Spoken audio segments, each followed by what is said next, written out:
결국 이 일로 베로니카 게리는 허벅지에 총상을 입게 또 됐죠. 진짜 총을 맞았네요. 그러나 베로니카는 부상당한 상태에서도 범죄 조직의 보스들을 직접 찾아가는 등 취재를 멈추지 않았습니다. 세상을 뒤흔든 특종 19, 17위 공개해 주세요. 49년 만에 알려진 방치된 역사. 1950년 7월 충북 영동군 노근리. 노은희 사건. 자, 6.25 전쟁이 발발한 직후 대피를 돕겠다는 미군을 따라 노근리 주민들은 피난길에 올랐습니다. 그런데 피난하는 도중 갑자기 머리 위로 전투기가 날아들더니 그 전투기는 피난 행렬을 향해 공격을 퍼붓기 시작했습니다. 그런데 심지어는 대피를 돕겠다는 미군도 피난민을 향해 총구를 겨누고 무참히 사격을 시작했습니다. 자, 피난민은 도저히 믿기지 않는 상황이었지만 쉴 새 없는 무자비한 공격에 일명 쌍굴다리로 불리던 굴다리 밑으로 피신했는데요. 그곳에서도 도망가려고 나오는 사람들을 모두 쏘아 죽였다고 합니다. 기억납니다. 아픈 역사적 사건. 너무나 아픈 역사죠. 자, 그렇게 학살 사건이 일어나고 10년 뒤 유족들이 서울에 있는 주한미군 소청사무소에 공식적인 사과와 손해배상을 요구하면서 세상에 알려지기 시작했는데요.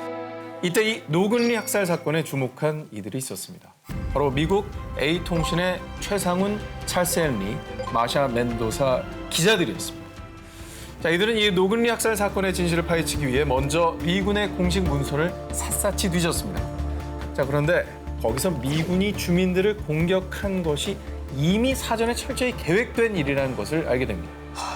뿐만 아니라 마사 멘도사 기자는요, 당시 참전용사 명부에서 노근리 주변에 주둔한 전역군인 수백 명을 일일이 추린 뒤에 한 명 한 명에게 직접 전화를 걸어 노근리 학살 사건에 대해 취재했고요. 마침내 결정적인 증언을 듣게 됩니다.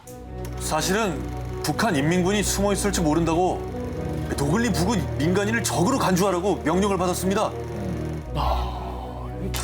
진짜 가슴 아픈 내용이네요. 자, 결국 이렇게 약 10여 명의 미군들의 증언을 통해 무려 반세기 만에 감춰졌던 역사의 진실을 밝힐 수 있게 됐고요. 이 세 기자는 이 사실을 1999년 9월 29일 The Bridge at 노근리, 자, 노근리 다리라는 기사를 통해서 전 세계에 보도했습니다.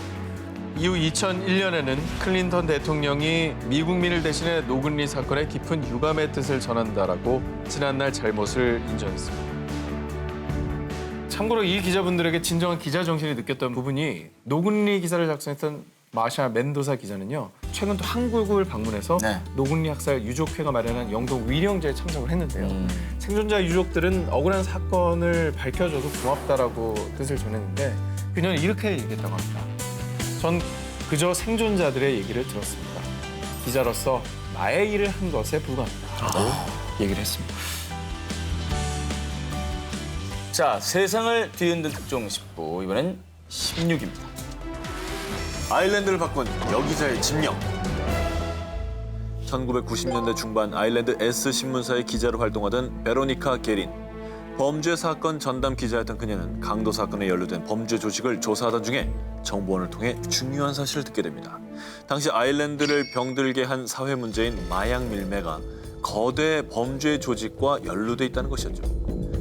그때부터 사회 부조리를 뿌리 뽑기 위해 베로니카 게리는 마약상들의 카르텔을 추적하기 시작했습니다. 하지만 그녀가 진실에 한 발 한 발 다가갈수록 범죄 조직은 베로니카 게린이 가족들과 살고 있는 집에 총격을 가하기도 했고요.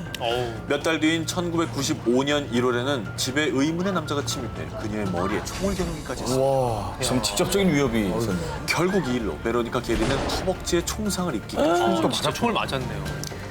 그러나 베로니카는 부상당한 상태에서도 범죄 조직의 보스들을 직접 찾아가는 등 취재를 멈추지 않았습니다. 멈추지 않는 살해 협박에도 정의와 기자의 소명을 저버리지 않은 베로니카 게린. 하지만 1996년 6월 아일랜드의 수도 더블린 근교에서 차를 몰고 가던 그녀는 오토바이를 탄 마약 밀매 조직원이 쏜 총알을 맞고 결국 사망하고 말았습니다.